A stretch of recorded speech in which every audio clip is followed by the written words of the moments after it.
Assalamualaikum warahmatullahi wabarakatuh. Kita lihat apa tanggapan Jokowi, jagoannya Ridwan Kamil keok di Jakarta. Ternyata dia, kata orang-orang itu irit bicara, nggak bisa mengelaborasi, nggak bisa mengembangkan ya analisisnya. Paling juga dibilang saya nggak tahu, tanya aja RK, paling gitu. Kita lihat. Pak RK kalah nih Pak di Jakarta Pak. Pak RK kalah di Jakarta, padahal Bapak sudah punya ada imbauan atau terima aja nih Pak RK Bapak. Tanyakan ke Pak RK. Kok tanya saya? Tanyakan, kan itu bukan wilayah saya, itu kan bukan bidang saya. Tanyakan ke DPR, tanyakan ke sana, tanyakan ke sini. Sekarang kok kata wartawan, Pak Jokowi RK kok kalah, padahal sudah di-endorse, sudah didukung oleh Pak Jokowi. Iya, tanyakan ke RK.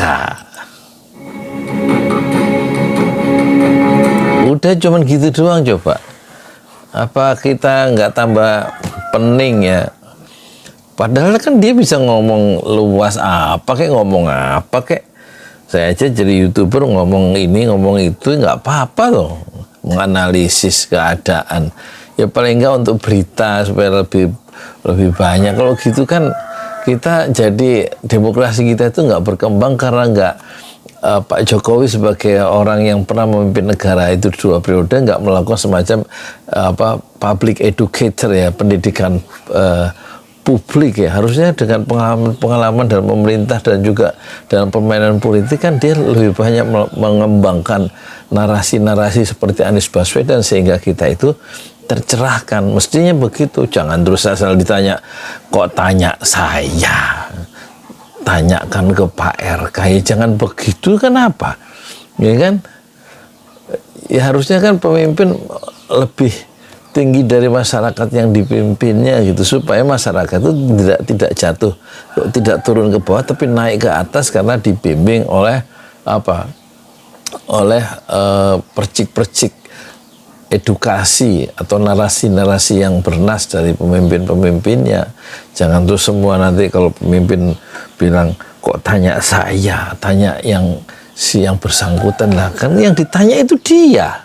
Seperti dulu itu waktu ada konferensi pers di Amerika, didengarkan pertanyaan wartawan dalam bahasa Inggris, tahu tiba-tiba jawabannya yang ditanyakan Presiden RI, yang kemudian dia saya akan tes minister saya, yaitu akhirnya ngomong Pak Tom Lembong ya, loh piye. Yang ditanya dia, yang lain, orang lain suruh jawab. Seharusnya ya itu diakhirilah gaya-gaya kepemimpinan seperti itu yang lebih nggak punya semacam nggak pede di dalam mengolah persoalan publik ya, dan memberikan satu perspektif dan jawaban-jawaban terhadap publik dengan cara yang khas, dengan cara dari sudut pandang dia sendiri, sehingga masyarakat itu punya sesuatu yang bertambah gitu karena ucapan-ucapan dari pemimpin-pemimpinnya kan gitu ya. Jangan terus asal ditanya wartawan, kok tanya saya. Tanya aja ke Pak RK, jangan ngono talah. Assalamualaikum warahmatullahi wabarakatuh. Saya Yudi Pramuko, YouTuber tertua di semesta. Kita akan bahas kenapa Jokowi itu keok di Jakarta ya. Yang di-endorse itu kalah Ridwan Kamil dan Suswono. Orang PKS juga kocar kacir ya di DKI itu. Kenapa? Sementara Anies Baswedan menang. Apa itu? Hah? Oh, jajan. Iya, bagus lah. Jadi sebenarnya kita kalau jadi mau mencoba menganalisa keadaan atau jadi YouTuber gitulah, itu ya harus pede ya. Kalau punya analisa, ya analisa menurut dirinya sendiri, nggak usah ngikutin seperti kayak Refli Harun. Refli Harun tuh ya ngomongnya cuma gitu-gitu aja bolak-balik. Sama dengan Akbar Faisal, kayak sama dengan Rocky Gerung. Kelihatannya pinter ya. Sebenarnya menurut mereka itu mereka biasa aja sebenarnya. Cuman kita aja kadang-kadang nganggap Rocky Gerung itu gimana gitu ya. Ya kan? Sekarang kita analisa dengan cara kita sendiri ya. Ini saya ada di kandang kambing. Itu kalahnya Ridho itu ya. Pasangan Ridwan Kamil Suswono itu karena masyarakat Jakarta, terutama anak-anak mudanya itu menghukum PKS ya. Kenapa PKS itu dihukum? Karena kita lihat tuh kemarahan-kemarahan mereka gara-gara Anies ditinggalkan, bukannya didukung jadi calon wakil presiden, calon gubernur daerah khusus, malah PKS itu masuk ke koalisi Indonesia Maju ya, iya kan? Dan dia kemudian kan dukung Ridwan Kamil yang nggak ngerti apa-apa soal DKI, soal Jakarta, dia orang Jawa Barat, terus ngaku-ngaku dia tiba-tiba menjadi pengagum Jackmania, padahal dia bobotoh ya, pengagum Persib. Jadi dia melakukan blunder-blunder yang nggak perlu sebenarnya itu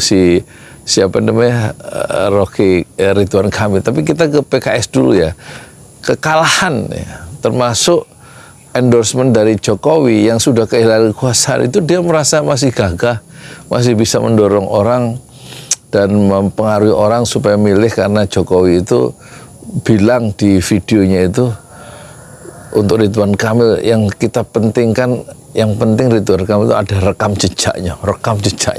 Tapi dia sangat ini ya, kalau bicara itu Jokowi itu nggak bisa mengelaborasi pikiran-pikirannya sendiri kecuali bolak-balik diulang-ulang. Waktu kalah gimana Ridwan Kamil kok sampai kalah di DKI? Setelah sholat Jumat itu dia ditanya oleh wartawan, apa jawab Jokowi?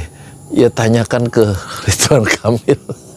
Dia selalu tidak pernah bisa mengelaborasi. Mengelaborasi itu maksudnya merinci gagasannya. Jadi memang reference of theorisnya itu memang nggak ada ya. Kapasitas intelektualnya itu ya udah nggak bisa diharapkan berkembang ya Jokowi itu. Apalagi sekarang dia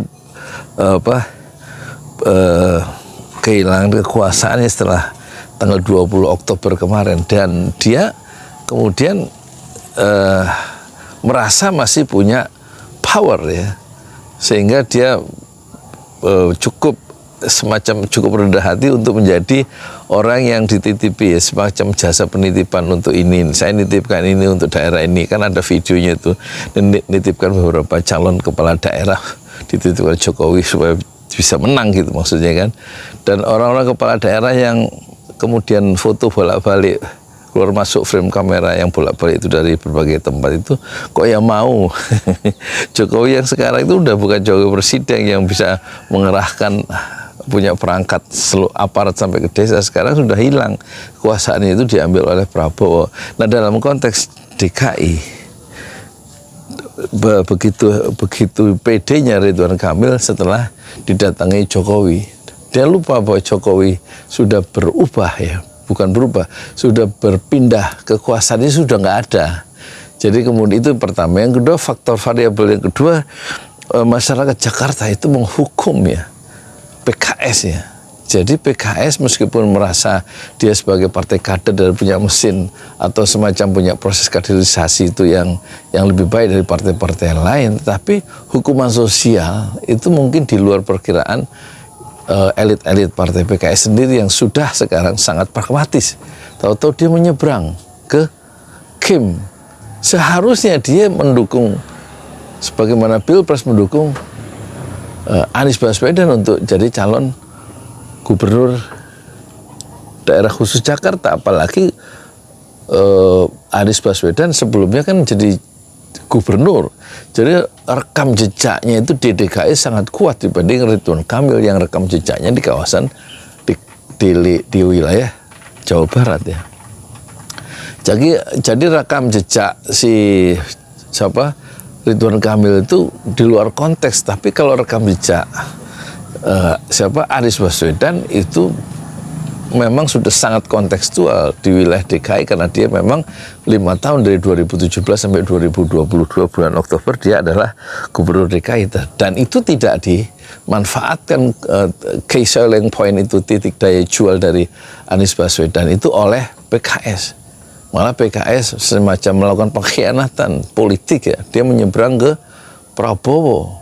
Mungkin semata-mata memang ingin mencari tertarik oleh denting dinar dan denting dolar ya. Sangat pragmatis sehingga dia meninggalkan Anies Baswedan, dan ini mengecewakan ya kaum milenial atau kaum Gen Z yang sudah punya hak pilih di DKI, sehingga mereka tadi atau kemarin itu menghukum ya PKS dengan tidak memilih Ridho, tapi justru mereka memilih Anies Baswedan yang secara terang-terangan mendukung, mengendorse ya,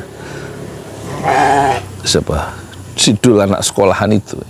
Jadi kekalahan Jokowi dan kekalahan Ridwan Kamil itu sebenarnya satu pelajaran ya, bahwa orang itu sebenarnya masih memiliki nilai-nilai, masih setia dengan pentingnya nilai-nilai keadilan, nilai-nilai kejujuran, nilai-nilai kesetiaan, perlunya komitmen, perlunya integritas di tengah masyarakat kita yang sakit ya.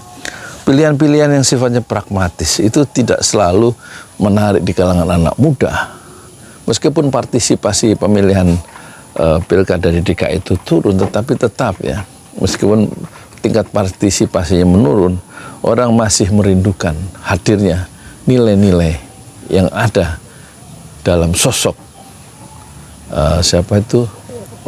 Pramono Anung dan Rano Karno yang didukung oleh Anies Baswedan. Anies Baswedan adalah simbolisasi nilai-nilai yang masih murni, nilai-nilai dalam politik yang diperlukan, sehingga sebagian kemunculan Anies Baswedan itu mengubah sebagian paradigma para anak-anak muda yang menganggap tadinya politik itu kotor. Di tangan Anies Baswedan ternyata politik adalah lahan yang menarik untuk menegakkan cita-cita yang memang sesuai dengan gelora anak muda yang sangat idealis. Sikap-sikap pragmatis yang ditunjukkan oleh PKS dan juga Ridwan Kamil dan juga Jokowi yang segalanya harus ya, kemenangan itu harus diukur dengan besaran-besaran material dan dukungan-dukungan logistik yang nyata, itu ternyata masih bisa dikalahkan oleh nilai-nilai kesetiaan, nilai-nilai idealisme dan cita-cita yang melampaui dari benda-benda yang selama ini membuat pejabat-pejabat kita, pemimpin-pemimpin kita itu terbuai oleh benda-benda, berlomba-lomba dalam kekayaan duniawi. Dan itu membuat generasi muda di DKI itu muak terhadap pemimpin-pemimpin yang sangat pragmatis, dan mereka menemukan pelabuhan hati, yaitu pada diri Anies Baswedan. Assalamualaikum warahmatullahi wabarakatuh. Di jalan Allah. Ini Masjid Enam Syuhada lagi dikunjungi sama Ketua Hilmi. Modal awalnya berapa Pak Yudi Pramuko? 750.000. 750.000 rupiah aja. Jadi ini 500 jutaan nih barang. Sekarang udah habis 310. Masya Allah, tuh udah pakai keramik, plafon tinggal. Granit tuh kayak marmer. Tuh, Masya Allah nih, sampai juga kita ke sini. Masjid Enam Syuhada, ngapa namanya Masjid Enam Syuhada, Pak Yudi? Kita mau mendokumentasikan perjuangan dakwahan nama anak muda pengawal Habib Rizik Syihab itu. Masya Allah. Yang dibunuh sama orang jahat di kilometer 50. Kilometer 50 ya. Itu kan simbol memperjuangkan dakwah itu kita harus memberikan segalanya untuk Islam kan ya. Masya Allah. Dan nama anak muda itulah yang sudah memberikan segalanya untuk Islam. Masya Allah. Apa nanti nama pemuda itu ada juga di sini mungkin diterapkan? Mungkin namanya 6 Syuhada. 6 Syuhada itu, ya. 6 Syuhada dipasang di sini, 6 Syuhada. Bipali, apa yang dikomentarin dari ini semua, Bipali? Masya Allah, luar biasa. Dari uang 700.000, kalau pengen ternyata bisa. Bisa. Allah kirim. Tuh, bisa. Ya, dengan masuk satu gang kecil, tapi Bapak ini luar biasa. Kecil tuh. Masya Allah ya. Satu call aja. Masya Allah. Perjuangan Pak Yudi Pramuko, YouTuber sejagat paling tua. tertua di semesta. Tertua di semesta. Masya Allah.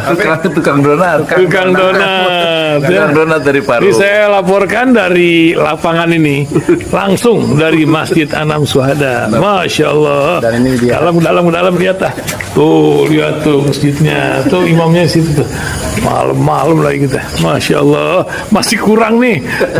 Atapnya katanya transfer aja. Masjid Anam Syuhada sebentar lagi selesai. Dinding lubang angin sebagian sudah terpasang, lantai 2, dan kemudian plafon termasuk lantai bukan keramik, granit 150 dus bersama tiang-tiang yang ada 16 setinggi 4,5 meter. Kemudian finishing terakhir adalah tangga menjebol atap ya, lantai pertama untuk masuk ke lantai 2. Inilah Masjid Anam Syuhada. 2,5 tahun lalu dimulai pada 2 Agustus hari Senin 2021. Tinggal sedikit lagi insya Allah, dan lantainya dari keramik, bukan keramik, granit, sudah diresmikan lantai pertama.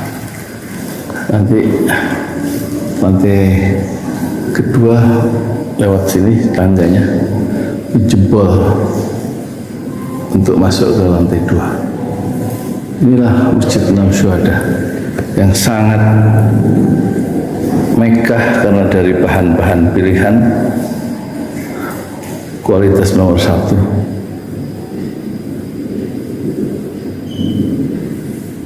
Tinggal sekitar 80 juta lagi finishing lantai atas selesai, insya Allah.